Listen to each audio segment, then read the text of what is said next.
오늘 하나님의 말씀 사무엘하 4장 8절의 후반절 로부터 12절까지의 말씀입니다. 다윗의 신앙이라는 제목으로 하나님의 말씀을 살펴보겠습니다. 우리가 지난주에 앞선 단락을 이제 4장 1절 이렇게 봤었는데요. 4장 1절로부터 봤었는데 그 앞선 단락 4장 1절로부터 이제 8절 일부 단락이죠. 8절 일부 단락에 거기에 나와 있는 얘기가 이제 북이스라엘의 이스보셋 왕이 베냐민 지파 사람인 이제 바나하고 레갑 형제에게 암살당하는 이야기가 거기 나와 있었어요. 근데 거기에 이제 그 이야기 중에 갑자기 우리가 이제 살펴보진 않았지만은 뜬금없이 요나단의 아들 무비보셋에 관한 이야기가 4절에 등장하고 있어요. 그게 사무엘하 4장 4절입니다. 살펴보겠습니다. 사울의 아들 요나단에게 다리 저는 아들 하나가 있었으니 이름은 무비보셋이라. 전에 사울과 요나단이 죽은 소식이 이스르엘에서 올 때에 그의 나이가 5살이었는데 그 유모가 안고 도망할 때 급히 도망하다가 아이가 떨어져 절게 되었더라. 그러니까 이제 이 이스보셋 왕이 암살당하는 이야기에서 갑자기 4절 한 절이 툭 튀어나오면서 요나단의 아들 무비보셋에 관한 이야기가 나오는 거예요. 이 문맥의 흐름이 뚝 끊겨지면서 튀어나왔다가 다시 이제 이스보셋 왕의 암살 이야기로 돌아가죠. 왜 여기서 갑자기 한 절 무비보셋의 이야기가 나타나고 있을까요? 이 4절이 있는 그 위치상으로 볼 때, 그리고 문맥상으로 앞뒤로 여겨볼 때 무비보셋의 이 이야기는 다윗과 요나단 사이에 이내를 중심으로 형성되었던 그 사무엘상 20장 14절하고 17절 이야기, 그러니까 다윗과 요나단이 서로 언약을 맺었단 말이에요. 후손을 서로 끝까지 돌봐주고 서로 사랑하는 그 언약. 그게 이제 본문으로 헤세드예요. 이내 그거를 베풀 것을 이제 약속 맺은 것. 그게 앞선 이야기고, 이제 이 뒷이야기에 앞으로 전개될 그 다윗이 요나단과 그 맺은 언약을 충실하게 행할 이내 헤세드. 그걸 중심으로 전개되는 게 사무엘하 9장 1절하고 8절에 나와요. 그 사이에 중간에 이게 다리 노릇으로 연결을 하고 있어요. 이게 다리 노릇입니다. 다리입니다. 그러니까 4절이 앞에서 다윗과 요나단 사이에 서로 인애를 베풀자 이렇게 언약을 맺었어요. 그런데 실제로 이제 요나단이 아버지 사울 왕과 함께 갈보아산 전투에서 죽었잖아요. 그러면 누가 그 인애를 베풀자, 서로에게 인애를 베풀자 하는 언약을 충실하게 이행할 사람은 다윗밖에 없는 거예요. 그러니까 다윗이 그 언약 맺은 대로 인애, 헤세드를 베푸는 이야기가 나온다 이 말이에요. 그래서 이게 여기에 나와 있는 거예요.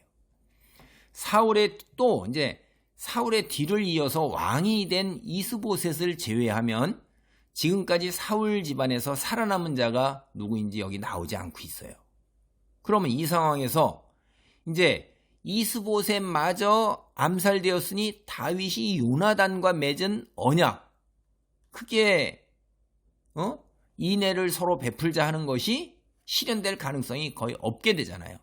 그렇죠? 그래서 이거 실현되는 게 아닌가, 전혀 될 수가 없구나, 이거 헛된 거구나 라고 우리가 생각을 가질 수가 있는데, 그것을 고려해서 갑자기 슬그머니 요나단의 아들 무비보셋이 언급되면서 다윗과 요나단이 맺은 그 언약, 서로 헤세드, 인애를 베풀기로 한 것이 위협받지 않는다 하는 것을 여기서 확인시켜 주는 거예요.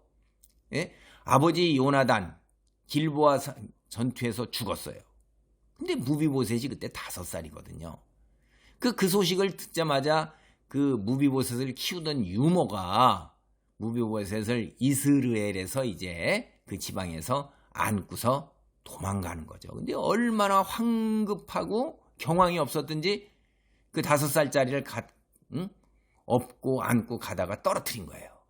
경황이 없죠, 진짜로. 진짜 뭐 지금 죽음이 뭐 촉박하게 다가오는데. 그러니까 떨어진 바람에 머리는 안 다쳤는데 두 다리가 부러져 버린 겁니다. 처치를 제대로 못했으니까 제대로 걸을 수가 없는 거죠. 영구적 장애를 지니게 되는 비운을 지니게 됐어요. 근데 그런 사람, 여러분 아시죠? 오늘날도 굉장히 힘든데 고대 사회는 얼마나 그렇겠어요. 사람 취급을 거냐고. 스파르타 같은 경우 뭐 이런 데서는 장애인을 다 죽여버리고 그랬었는데, 이런 장애를 지닌 사람이 고아나 과부 못지않게 다른 사람의 도움을 필요로 하는 거예요. 인애를 필요로 하는 것입니다. 사랑을 필요하고 자비를 필요로 하는 거예요. 도움을 필요로 하는 거예요. 그런 사람이 된 거예요. 그래서 뒤에 나오는 우리가 성경 이야기 이제 앞으로 보게 되겠지만, 다윗은 이 요나단과 맺은 인애, 그 헤세드를 그대로 이행을 합니다. 그에게 큰 인애를 베푸는 걸 우리가 볼 수가 있어요. 다시 이제 오늘 본문 4장 8절 단락으로 돌아와 보겠습니다. 이스보셋의 암살자들이 이스보셋의 머리를 가지고 다윗을 찾아오는 거예요. 밤새 걸어온 거예요. 이 정말 징그러운 사람들입니다. 진짜 자기의 욕심과 탐욕을 이루기 위해서 밤새 잠도 안 자고선 거기를 탈출해 가지고선 이제 다윗에게 온 겁니다. 헤브론으로. 그러면서 하는 말을 보세요. 다윗의 생명을 헤아려 하던 원수 사울의 아들을 죽였다고 말해요. 자기가 여태껏 모시던 그 죽은 왕, 그걸 원수라고 표현을 하는 거예요. 그 집안을. 아유, 진짜 참 기가 막힌 이야기죠. 사무엘하 4장 8절을 보겠습니다. 다윗 왕에게 이스보셋의 머리를 들이며 아뢰되 왕의 생명을 헤아려 하던 원수 사울의 아들 이스보셋의 머리가 여기 있나이다. 여호와께서 오늘 우리 주 대신 왕의 원수를 사울과 그의 자손에게 갚으셨나이다 하니. 이들 하는 말이 얼마나 황당한가 한번 보세요. 이거 순전히 정말 악질들인데 그들이 하는 말 보세요. 여호와께서, 아유 참, 아니 이스보셋을 죽이고 그의 머리를 가지고 다윗을 찾아왔어요. 야, 이거 사람을 죽이고 어떻게 그 사람의 머리를 자르고 그리고 그거를 가지고, 끔찍하죠 이게. 그리고 다윗을 찾아온 이 베냐민 지파 부에로 사람 형제들이 하는 말이 여호와의 사역으로 여호와의 일을 행하기 위해서 이 일을 행했다고, 살인을 했다고 고백하는 거예요. 참 웃기는 일이잖아요. 이스보셋 왕의 암살자들이 자신이 행한 일이 여호와께로 말미암은 일이라고 이렇게 정당하고 있는 거예요.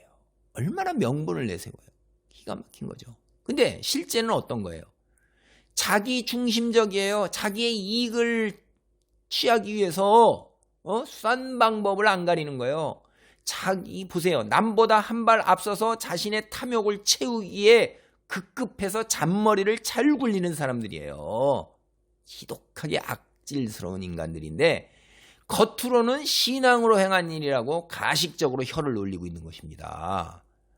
근데 이 옛날도 이런 사람들인데 오늘날 뭐 자기 이익을 취하는 게 그게 자기 중심적이고 이익을 취하는 게 당연한 일이고 그게 법이나 규칙보다 제도보다 더 위에 있는 일이고 그런 거 뭐 그냥 그렇게 사람이 둔감해지고 있어요. 강팍해지면서 불법이 성행하고 사랑이 식는다고 이제 종말의 그 징조를 얘기를 했는데 뭐 고대에도 이렇다 이 말이에요. 근데 오늘날은 더하죠. 근데 다윗이 이들과 같은 부류의 사람이라면 이들을 두 손 들고 환영했을 거예요. 그리고 이스보셋의 죽음을 대단히 기뻐했을 것입니다. 근데 다윗은 올바른 신앙을 가진 위대한 믿음의 인물입니다. 다윗은 그 누구도 자기 스스로 이스라엘의 왕이 될 수 없다고 믿었어요. 하나님께서 기름 부은 자만이 왕이 됐다고 믿는 신앙의 사람입니다. 다시 말하면 다윗은 하나님의 주권과 하나님께서 온 천하 우주의 통치자 되심을 믿는 사람이었어요. 그렇기 때문에 하나님이 기름 부어 왕으로 세운 자를 해친 자? 아니, 그런 자를 신앙심 깊은 다윗이 용납할 수가 없는 거예요. 이하에서 이제 이스보셋의 암살과 관련해서 다윗이 어떠한 신앙을 지니고 있는 인물인가? 그래서 크게 하나님께서 들어쓰시면서 하나님께서 귀하게 보시면서 우리한테 큰 위대한 신앙의 인물로 다가오는가 하는 거에 관해서 살펴보겠습니다. 첫째, 다윗은 자신의 신앙적인 관점에서 볼 때 하나님께서 기름 부어 세운 왕을 해치는 그런 일, 이거를 받아들일 수가 없는 거예요. 구약시대에 하나님께서 기름을 부어 세운 사람이 이제 세 직분의 사람이 있어요. 첫 번째 이제 제사장이고, 두 번째가 이제 왕이고, 세 번째가 선지자인데, 서열은 이거 제가 상관없이 그냥 말씀드리는 겁니다. 제사장이나 왕이나 선지자 다 이 세 직분, 하나님께서 직접 기름 부어 세우시는 사람이세요. 이스라엘의 왕이 되신 하나님께서 세우신 사람을 해치는 것, 그거 뭘까요? 이게 곧바로 하나님 권위에 도전하는 거예요.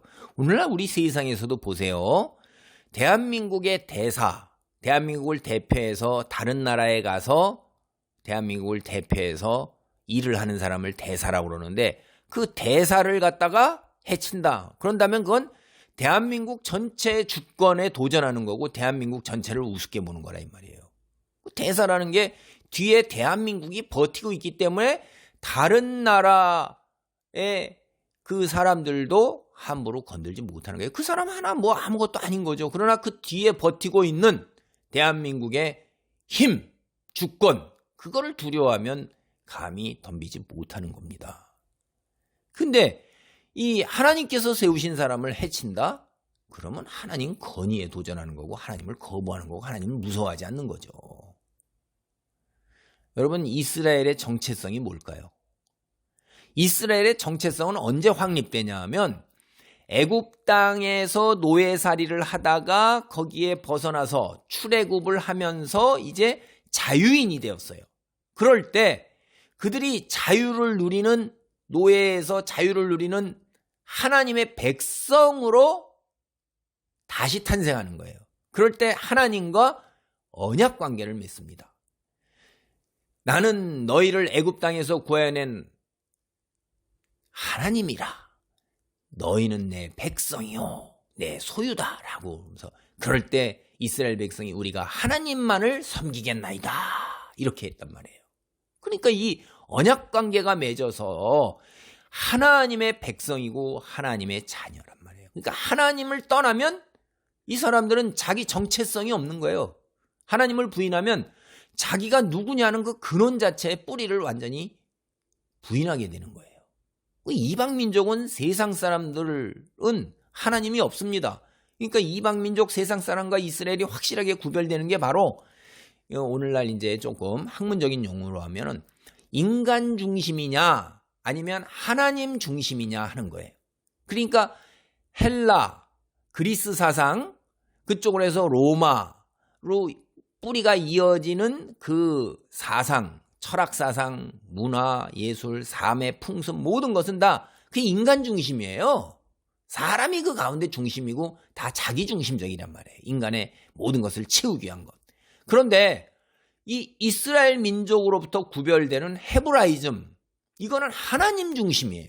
이 두 개는 서로 대조가 됩니다. 그래서 서양 사상의 헬레니즘과 헤브라이즘과 이 두 사상이 섞여 있어요. 어떤 때는 어느 쪽이 우세하고 어떤 때는 어느 쪽이 굉장히 미약하게 드러나면서 두 개가 중세시대에 하나님 믿는 시대에도 계속해서 섞여가지고선 이 토마스 아퀴나스 같은 거대한 교부 철학가를 하는 사람들, 대단한 사람들이죠. 이런 사람들도 플라톤의 철학이 왔든가 혹은 아리스토텔레스의 철학이 왔든가 이렇게 해서 헬레니즘, 인간중심 사상, 방법 이런 것들이 들어와서 헤브라이즘과 섞여 있는 겁니다.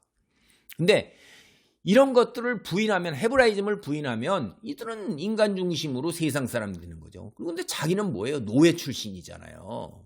이게 전혀 민족의 정체성이 안 되는 겁니다. 그래서 온 천하에서 이스라엘만이 하나님의 백성으로 하나님 중심의 삶을 살았던 거예요.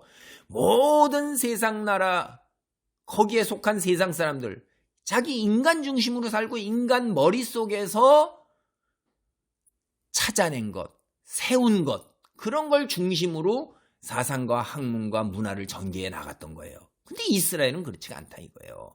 삶의 양식이나 혹은 자신의 삶의 양식을 뒷받침하는 모든 제도가 하나님께로부터 온 것이었고 하나님이 계시한 것이었고 하나님이 일러주신 것이었어요. 그러니까 신전 하나, 거기에 사용하는 도구 하나, 그 의복 하나가 다 뭡니까? 하나님께서 우리에게 계시로 주신 말씀이었다 이 말이에요. 이스라엘에게. 그러나 헬레니즘은 다 자기들이 탐구해서 내서 머릿속으로 만들어낸 거란 말이에요. 인간이 하나님이 주신 이성의 능력을 가지고 스스로가 그렇게 한 것이었죠.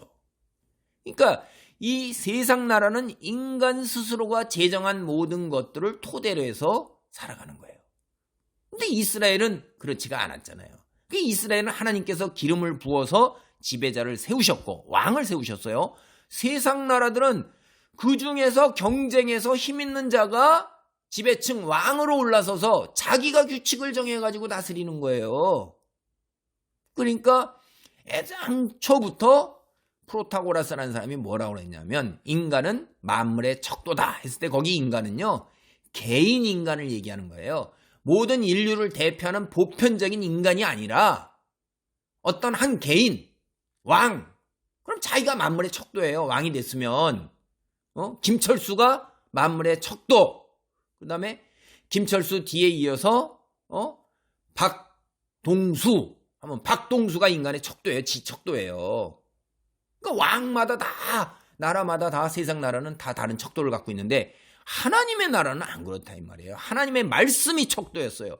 제사장 모세 때부터는 모세 5경, 창세기, 출애굽기, 레위기, 민수기, 신명기 이 모세 5경 딱 기준으로 하고 그 뒤에 하나님께서 주신 성경, 구약 성경 그 말씀이 누가 왕이 됐든지 간에 척도였단 말이에요. 절대적이잖아요. 그런데 처음서부터 인간은 상대적 척도를 가지고 사는 거예요.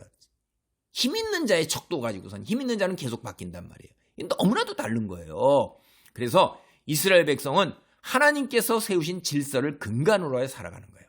다만 이제 우리가 구약 성경을 보면 그 정도에 있어서 얼마나 철저하게 순종적이었는가 하는 그 정도가 문제지 근본 자체는 세상과 확연하게 구별되는 거예요. 이런 점에서 다시 다윗을 살펴보세요. 다윗은 철저하게 하나님 중심적으로 하나님의 섭리와 주권을 인정하는 신앙의 관점에서 정말로 위대한 인물입니다. 물론 100%는 아니죠. 0.02%는 있어요. 우리 조상들로부터 배운 하나님의 말씀을 다윗은 철저하게 따랐어요. 거기에는 다윗은 또 얼마나 큰 축복을 받았냐면요. 말씀에 플러스 자기 개인적 경험이에요. 응? 하나님께서 기름 부어 자신을 왕으로 세운 놀라운 일을 자기가 직접 경험했잖아요. 아니 이 경험을 한 것에 살아계신 하나님이 계신 것 이걸 어떻게 떠날 수 있어요? 그래서 기독교 신앙은요. 성경 말씀 플러스 자기 개인과 하나님과의 1대1 사이에서 경험이 있어야 말씀이 살아서 역사하는 겁니다. 성령의 역사로 개인적 경험과 체험이 있어야 되는 거예요. 그거 없이 말씀만 가지면 이게 정보, 조금 더 얘기하면 지식 정도가 돼가지고는 안 돼요. 지식 플러스 이제 정보만 가지고는 절대로 기독교인이 될 수가 없습니다. 지식, 암이 있어야 돼요. 그래서 거기에 플러스 개인의 경험이 있어야 되는 거예요. 하나님의 역사를 체험해야 되는 거예요. 근데 다윗이 바로 이런 인물입니다. 말씀에다가 직접 경험을 덧붙였으니 그 단단한 신앙의 토대를 마련할 수 있었고 이런 신앙의 사람이 통일 이스라엘의 왕이 되고자 하는 데만 급급해서 다시 말해서 하나님 말씀 순종하는 것보다도 현실적인 자기 판단을 앞세워 이렇게 나갔다면 이건 아니죠. 그런데 그렇지 않았잖아요. 다윗은 하나님께서 기름 부어 세운 자를 해치는 것을 그래서 용인할 수가 없었던 것입니다. 두 번째, 다윗은 결코 이스보셋이나 사울 집안 사람들을 원수로 생각한 적이 없었다. 이걸 선언하고 있어요. 신앙적인 거예요. 대단히. 사무엘하 4장 9절로 11절입니다.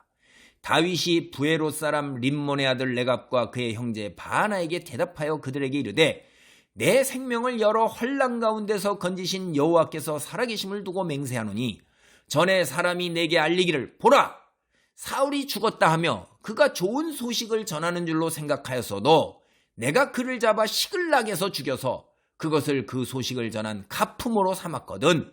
하물며 악인이 의인을 그의 집 침상에서 위에서 죽인 것이겠느냐. 그런즉 내가 악인의 피 흘린 죄를 너희에게 갚아서 너희를 이 땅에서 없이 하지 아니하겠느냐 하고. 이 다윗 선언의 정치적 여파는 이거 대단히 큰 겁니다. 유다 지파를 비롯한 북쪽의 11지파 사람들 하면 여러분이 한번 감정이입을 하거나 이렇게 해서 생각해 보세요.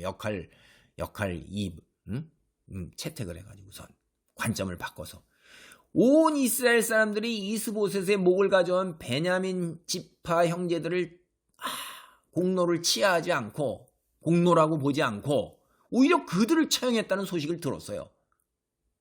특별히 사울 집안 사람들 한번 생각해 보세요. 북쪽 11지파 사람들하고 같이 다윗이 통일 이스라엘 왕이 되었을 때 자신들의 위치가 얼마나 이게 불안하겠어요. 다윗과 대립해서 지금 7년 반을 오고 있잖아요. 그런데 이제 지도자가 다 없어졌어요. 아브넬 군 총사령관 죽었죠. 왕마저 죽었죠. 이제 어떻게 되냐? 우리가 되면 이거 찬밥 신세 아닌가? 한마디로. 그런데 그게 아니라 아이고 못된 짓을 저지른 저 형제들을 오히려 처형했다는 소식을 들었을 때 속으로 안심이 되는 거예요. 위안받는 거예요. 야, 이게 우리 선량하게 이렇게 낙관적인 마음을 갖게 되는 거예요. 이스보셋의 왕의 목을 가져온 사람들을 오히려 처형했다. 이거는 다윗이 우리를 원수로 여기는 게 아니구나. 우리가 그렇게 대립을 했어도 형제나 동족으로 보고 있는 거구나. 이런 증표가 되는 거예요. 왜 이렇게 생각할 수 있냐면 여기 아브넬하고 요압하고 했을 때도 형제란 말을 서로 오고 가거든요. 군 총사령관이 양쪽이 형제와 골육치기를 그치라. 그래 나도 내 형제치기를 내가 그렇게 안 했으면 그렇게 했을 텐데 꼭 형제의식을 서로 갖고 있었대 이 말이에요. 그러니까 그런 말을 할 수가 있는 거예요. 형제나 동족으로 보는구나. 이런 증표가 이거구나라고 알 수 있는 거죠. 그래서 이제 세 번째는 뭐냐면 다윗은 이 사건을 통해서 유다와 북쪽 11지파 즉 온 이스라엘 전체에게 경고를 하고 있는데 그 경고가 뭐냐면 누구든지 사울 집안을 쉽게 생각하거나 공격하는 일이 있다면 그거 결코 용서하지 않겠다 이렇게 선언하는 겁니다. 지금 누구를 죽여요? 사울 왕이 그를 죽이겠다고 한때 그를 쫓아다녔고 오랫동안 사울 왕이 쫓아다녔어요. 지금은 사울 집안이 거의 멸족되었어요. 그렇지만 사울 집안은 엄연히 이스라엘 왕의 집안이라는 거예요. 그리고 동시에 자신의 생명을 막 바꿀 정도로 언약을 맺은 요나단의 집안이라는 거예요. 그리고 나도 다윗 자신도 사울 왕의 사위였고 사울 왕을 옆에서 모시던 친위 대장이었고 사울 밑에 사울을 모시던 장수였다는 겁니다. 그러니까 자기 자신도 결코 사울 왕가와 무관하지 않다는 거예요. 그래서 사울 왕의 그 아들 이스보셋을 죽인 자들 이거 결코 용납하지 않겠다. 사울 왕 집안을 무시하는 쉽게 생각하고 공격하는 이거 용서하지 않겠다. 이걸 의지를 전 백성들에게 다 보여주는 겁니다. 이게. 그러니까 이 사울 왕의 집안 사람들이 다윗을 일가 친척이나 이런 사람들도 다 원수로 생각할 리가 없잖아요. 다윗을 받아들이는 거죠. 이런 것이 신앙과 인품이 굉장히 돋보이는 아름다운 일이었던 것입니다. 그리고 이제 넷째, 다윗은 무고하게 피 흘리는 것, 이건 용납할 수 없다는 거예요. 신앙적 관점에서. 무고한 자의 피는. 특별히 그 무고한 자가 누구냐면 하나님께서 기름 부어 세운 왕 사울과 자신이 사위로 속한 사울 집안에 대해서 사실은 전심을 다해서 예우를 한 거예요. 다윗의 신앙과 인품에서 볼 때 사울 왕과의 이스보셋 왕을 살해한 자들의 행동, 이건 다윗은 결코 용납할 수가 없는 겁니다. 여기 본문에 보면 다윗은 그들을 처형하라고 명령하면서 뭘 끌어오냐면 사무엘하 1장에 기록된 아말렉 소년의 사건을 언급하고 있어요. 다윗이 볼 때 이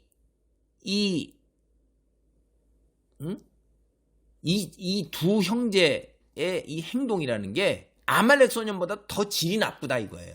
굉장히 나쁜 악행인 겁니다. 이미 죽은 사울왕의 왕관하고 팔찌를 거두어서 가져온 아말렉 소년도 하나님께서 기름 부은 자에 대해서 예우를 하지 않았다고 처형을 해버렸는데, 아니 이거는 이 형제들은 여호와의 기름 부은 자의 몸에 직접 손을 댄 거예요. 응? 그리고 죽여버린 거예요. 그것도 어떤 거예요? 침상에서 자고 있는 무방비 상태의 사람을, 그것도 거짓으로 경비병을 뚫고 들어가서 마치 밀을 거두러 온 것처럼 속여가지고, 그리고 자기가 섬기는 주군을, 야, 이게 정말 나쁜 게 겹친 거잖아요, 이들은. 그러니까 이게 절대 용서할 수가 없는 겁니다. 무고한 자의 피니까. 우리가 이제 신앙을 떠나서 한번 생각을 해보세요. 세상적인 관점에서 한번 생각해보세요. 세상의 도덕 윤리, 사람의 도리에서 생각해보세요. 이들의 반역이요, 이건 살인이에요. 이거 역적입니다. 이게 우리말로 결코 용서할 수 없는 사람들이에요. 왕의 신하잖아요. 그것도 특별히 군인이란 말이에요. 그것도 또 지휘관의 위치에 있어요. 자신이 섬기는 주군을 배반하는 건 이후의 역사에서 이거 용서 안 되는 겁니다. 이거 도덕적 관점에서 볼 때 인간 말종이에요. 이거 인간 쓰레기입니다. 이거 세상에서 돌아가는 현실의 상황만을 이들은 고려하는 거예요. 그리고 잔머리를 되게 잘 굴리는 거죠. 딱 봐가지고, 야, 이거 다윗이 승승장구하고 있구나. 오로지 내가 출세하려고 그러면 이 쓰러져가는 이 썩은 줄 서서는 안 되겠다. 이렇게 하고 출세하고 탐욕을 앞세워서 인간이 지켜야 할 도리, 신의, 뭐 이런 거, 충성, 이런 거 아무것도 아니에요. 헌신짝처럼 그냥 내팽개치는 거예요. 그들이 내각과 바나예요. 오늘날 이런 사람들이 주변에 널려 있는데 온 세상 풍조가 지금 이렇게 되고 있는 거예요. 신이나 뭐 인간의 도리, 윤리, 도덕은 없고 합리성, 내게 얼마나 이익이 되는가. 세상에서 학문도 그렇고 지금 학교도 그렇고 합리성을 기준해서 나가는 거예요. 경제적인 건 다 합리성이잖아요. 내게 얼마나 이익이 되는가. 그게 도덕적이냐 하는, 사람의 도리냐 하는 것, 이건 다 팽개친 지가 오래된 거예요. 기가 막힌 세상이 된 거예요. 그냥 이게 정글이요, 밀림이요, 그냥 완전히 인간이 이제 완전히 짐승이 돼버린 겁니다. 근데 여기 보면 우리가 그런 말이 있죠. 개 눈에는 개만 보이고 돼지 눈에는 돼지만 보인다. 뭐 이런 거 있잖아요. 이기적 탐욕에 물들어 있는 사람은 모든 사람이 자기처럼 생각하고 행동하는 걸로 그렇게 착각하고 그렇게 바라봐요. 그러니까 이런 행동을 저지를 수 있는 거예요. 다윗도 자기가 생각하는 것처럼 똑같이 생각할 거다. 이스보셋의 머리를 가져가면 원수의 머리를 가져왔다고 생각하고 자기가 그렇게 생각하니까 너무 기뻐할 것이고 자기가 큰 상을 받을 것이라고 이렇게 똑같이 기대하는 거예요. 이게 아말렉 소녀처럼. 근데 기대와 달리 다윗이 그들에게 사형을 선고했잖아요. 이들은 사무엘하 1장에 기록된 아말렉 소년의 이야기 조금만 지가 전에 들었어도 이스보셋 왕을 죽이고 머리를 잘라가지고서 밤새 걸어서 다윗에게 가져오는 일이 결코 없었을 거예요. 그 다음에 이제 마지막으로 다윗은 이스보셋을 죽인 레갑과 바나 형제들하고 자신과는 아무런 연관이 없다. 즉 자신은 이들과 무고하다는 걸 세상에 드러내는 겁니다. 공연히 이들을 포상했다면 이스라엘 북쪽 11지파 사람들 사이에 조금이라도 남아있을 수 있는 다윗에 대한 그 불안, 불신, 여기에다 기름 부을게 되는 거예요, 이게. 그래서 근데 지금 당장 눈앞에 벌어진 현실 상황 보면 이들로 인해서 북쪽 이스라엘에 더 이상 자신을 대적할 사람이 없어지게 된 겁니다. 그러니까 금방이라도 자신이 통일 이스라엘의 왕에 이제 올랐을 것 같은 이런 착각을 가질 수 있어요.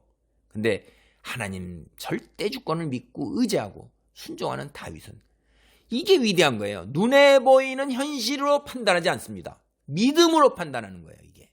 그래서 오히려 다윗이 악행을 저지른 레갑과 바나 이게 아니라 그들을 갖다가 우선 선택하는 게 아니라 이스라엘 북쪽 지파와 사울 집안 사람들의 그 불안한 마음을 달래주는 것, 그들의 그 지지를 마음을 되돌리고자 하는 거에 더 비중을 두고 선택을 하는 거예요.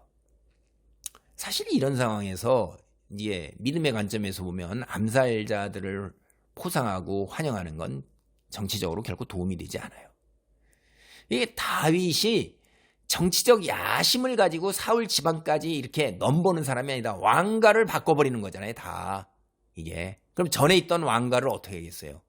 대개 역사를 보면 세상 관점에서 보면 아예 씨를 말려버리잖아요. 그런 게 아니라는 거예요. 왜? 하나님을 믿기 때문에 오로지 여호와께서 사무엘을 통해 이미 오래전에 약속하신 것, 여호와께서 약속하셨잖아요. 그러면 누가 이뤄나가셔요? 여호와 하나님께서 당신의 방식으로 이뤄나가실 것을 믿고 기다린다 이 말이에요. 자기는 그런 사람이다. 신앙의 사람이다. 이걸 온 세상에 널리 알리고 싶어하는 겁니다. 그 방법이 뭐예요? 이들을 처형하는 거예요.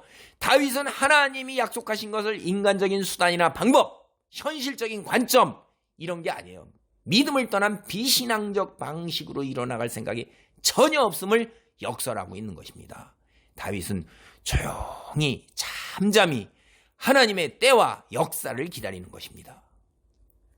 11절을 보면 다윗은 이스보셋을 어진 사람이라고 부르면서 그가 잠자는 동안 죽였다는 사실을 상기시키고 드러내고 있어요. 그리고 레갑과 바나 형제의 비신앙적인 및 비윤리적 행동을 비난하고 있습니다. 이러한 다윗의 신앙적 관점, 지도자들이 모두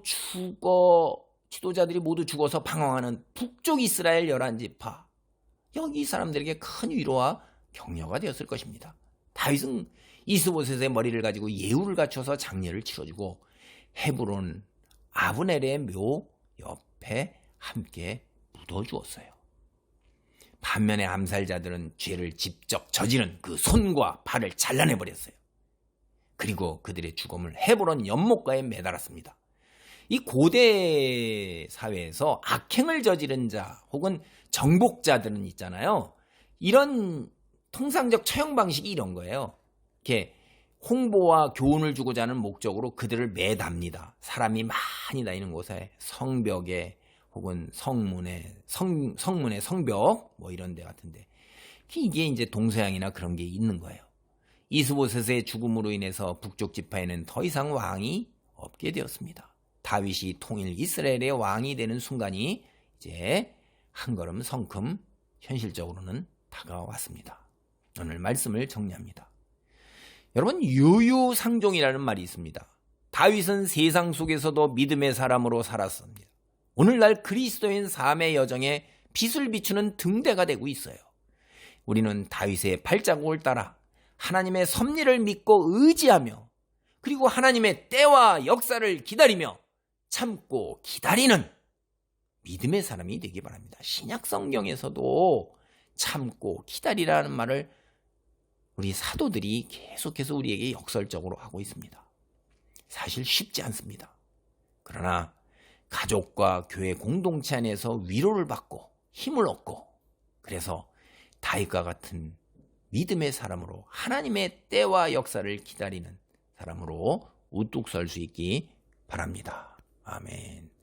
기도하겠습니다. 하나님 감사합니다. 오늘 다윗의 신앙을 보면 하나님의 때와 역사를 기다리며 참고 인내하며 세상에 눈에 보이는 것으로 판단하지 않는 것을 봅니다. 아버지, 윤리 도덕뿐만 아니라 하나님의 말씀의 관점에서 아버지 하나님이여 세상 시류에 흔들리지 아니하고 오로지 하나님 성품을 이 세상에서 담고 이루어가며 온 세상의 빛으로 그걸 드러내고자 하는 그런 삶의 자리를 지켜나갈 수 있도록 축복하여 주시옵소서. 예수님의 이름으로 기도하옵나이다. 아멘.